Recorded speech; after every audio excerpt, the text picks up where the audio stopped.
Hello students. कल मैंने आपको अध्याय 5 में उत्पादन, अर्थ तथा परिभाषा अध्याय के अंतर्गत उत्पादन का अर्थ, उसकी परिभाषाएं तथा उपयोगिता सृजन करने की विधियां कौन कौन सी हैं, कैसे वस्तु को उपयोगी बनाया जाए, इसके बारे में मैंने चर्चा की थी, जिसमें लगभग 6 प्रकार से मैंने आपको उत्पादन या उपयोगिता सृजन करने की विधियां या तरीके बताए थे।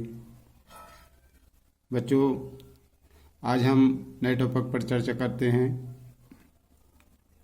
जिसमें उत्पादन की कौन कौन सी साधन हैं। बच्चों, उत्पादन के अर्थशास्त्र में 5 साधन बताए गए हैं, जिसमें भूमि या भवन उत्पादन के लिए सर्वप्रथम भूमि की आवश्यकता पड़ती है। बच्चों,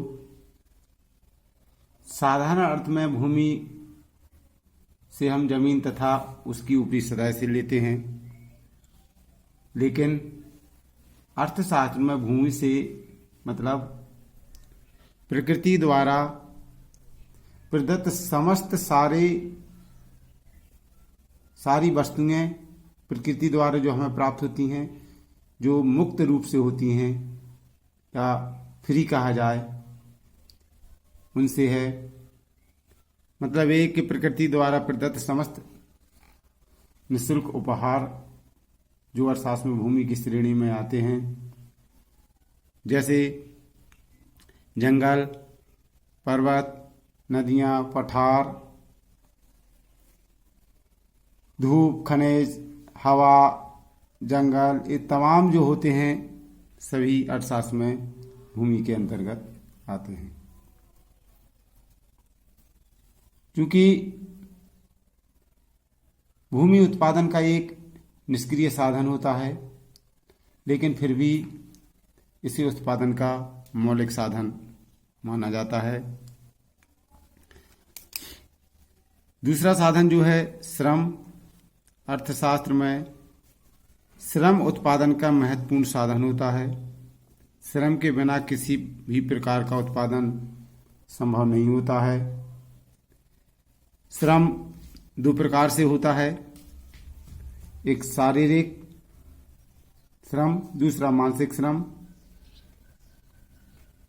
बच्चों, जब हम उत्पादन में शारीरिक तथा मानसिक दोनों श्रम का सहारा लेते हैं, श्रम को उत्पादन का सक्रिय साधन भी कहा जाता है। लेकिन उत्पादन के साधन के रूप में शारीरिक अथवा मानसिक श्रम आर्थिक उद्देश्य से किए जाने चाहिए। यानी शॉर्ट में यदि कहा जाए तो मनुष्यकृत श्रम मनुष्यकृत आर्थिक क्रिया, जिसमें उसका धन कमाने का या लाभ कमाने का उद्देश्य निहित हो, उसे श्रम कहा जाता है। तृतीय बात जो है, तीसरा साधन है पूंजी। साधारण बोलचाल की भाषा में पूंजी का अर्थ रुपए पैसे से लगाया जाता है, लेकिन अर्थशास्त्र में इसका व्यापक अर्थ होता है। अर्थशास्त्र में पूंजी से मतलब मनुष्य द्वारा उत्पादित धन के उस भाग से है जिसका प्रयोग और अधिक धन कमाने में लगाया जाए, प्रयोग किया जाए। इस प्रकार बीज, खाद, मशीनें, कारखाने, जिनका प्रयोग अधिक धन के उत्पादन के लिए किया जाता है, ये सब पूंजी के अंतर्गत आते हैं। यानी ऐसा धन जो और अधिक धनोपार्जन में लगाया जाए, उसे अर्थशास्त्र में पूंजी कहा जाता है। चौथा जो साधन है संगठन अथवा प्रबंधन। संगठन उत्पादन का एक महत्वपूर्ण साधन है। बड़े पैमाने के उत्पादन में संगठन या प्रबंधन का और भी महत्व बढ़ जाता है।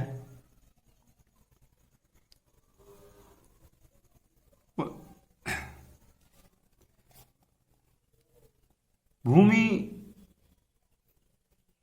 श्रम एवं पूंजी उत्पादन के साधन तो है ही, लेकिन उत्पादन के लिए यह आवश्यक है कि उन्हें एकत्रित कर उत्पादन में लगाया जाए। तीनों साधनों को, भूमि, श्रम और पूंजी। यह काम व्यवस्थापक या संगठनकर्ता द्वारा किया जाता है।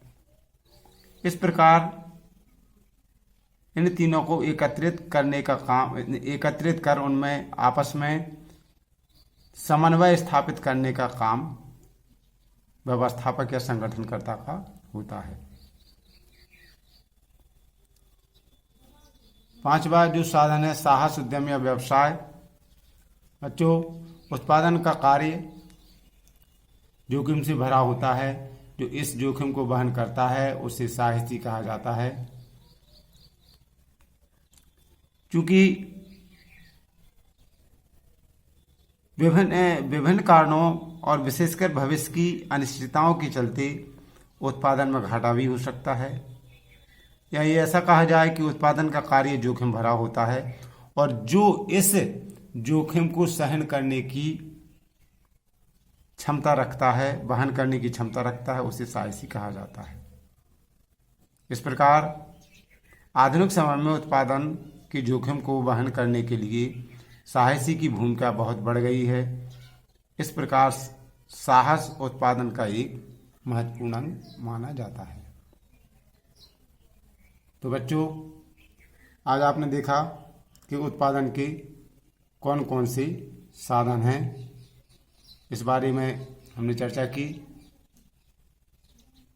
आज के लिए इतना ही काफ़ी है। कल फिर अगले टॉपिक पर चर्चा होगी, उत्पादन तथा उपभोग में क्या संबंध है।